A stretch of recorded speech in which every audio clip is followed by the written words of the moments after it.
Uwanja huu kama ambavyo nimeshasema utakuwa unaweza kuchukua watu 32,000, uwanja wa kisasa kabisa, pengine kuliko uwanja wowote kwa nchi za Afrika Mashariki na Kati.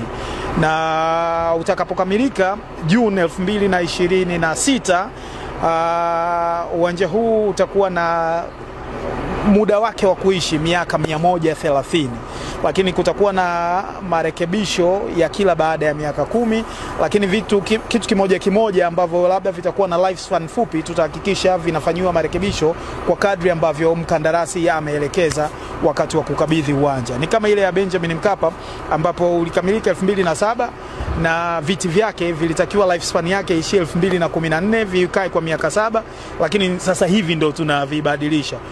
Kwa hivyo nafikiri tuko makini kuhakikisha hilo halitatokea na uwanja huu. Tufanye marekebisho na ukarabati wa mara kwa mara kama ambavyo itakuwa imeelekezwa, ili kuhakikisha ya kwamba hatupati gharama kubwa za kufanya ukarabati wa pamoja baada ya vitu vingi kuharibika kwa wakati mmoja.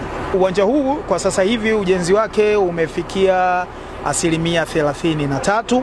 Kwa hiyo kamati ya bunge ambayo ina jukumu la kutusimamia imekuja na yenyewe kujionea, wasiishie kwenye makaratasi, na wao pia wameridhika na hatua zilizofikiwa kwenye utekelezaji wa mradi huu. Tumewapitisha kwenye uwanja wakajionea, lakini tumekaa na tukafanya presentation ya nini ambacho kutafsiri kile ambacho wamekiona wakati wanatembelea mradi wa ujenzi.